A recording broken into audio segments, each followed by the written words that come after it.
Hi guys, so dito tayo ngayon sa isang bigay na naman ng ayuda. Ang haba ng pila dito guys. So walang pasok si Heidi ngayon kasi bukas ay Thanksgiving na. So yun guys, ganito karaming kumukuha ng ayuda dito sa San Jose. Pero maganda dyan kasi may mga nag-iikot, nagbibigay sila ng mga pagkain para dun sa mga nagugutom na. Kasi iba dyan, inabutan ng 3 hours. Kami, 2 hours kami naghantay dito guys. So yun, ganyan nila, nire-repack yung mga pinamimigay nila. Yun yung mga volunteers dito sa church na to. Bali guys, yun yung pinamigay nilang pagkain is turkey din, tapos wow! May rice siya. Masarap guys, masarap yung pagkain nila dito. Nagutom na ako, haba pa lang ang pila dito. Kamusta naman yung pre-lunch? Masarap ba? Your dinner?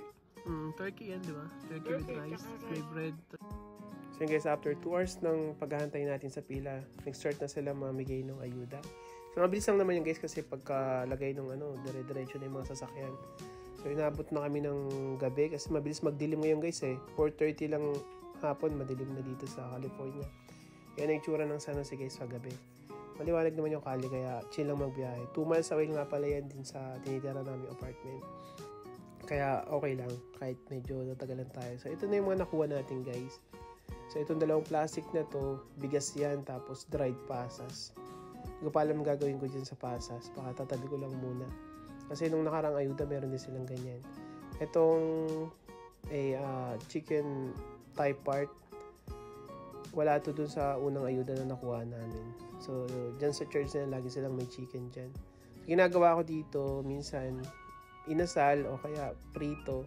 Kahit anong luto, okay naman to. Malambot naman yung chicken na yan. Kasi ito yung dalawang box ng mixed vegetables and fruits na guys, yung mga laman nito. Kaya asparagus. Ito masarap to bukas, igigis ako. Meron ako dun sa rep na tokwa, tsaka konting baboy. Sarap yan. Partner na yan. Tapos itong mga squash guys, ginagawa ko dyan normally miswa. May konting giniling or meatballs na yan. Kargahan mo ng maraming squash. Ayos na yan. Yan, tapos meron din silang celery guys. Ang dami ko ng celery sa rep. So araw-araw ginagawa ko dyan, bine-blend ko yan. Nilalagyan ko ng green apple, nilalagyan ko ng luya, bawang.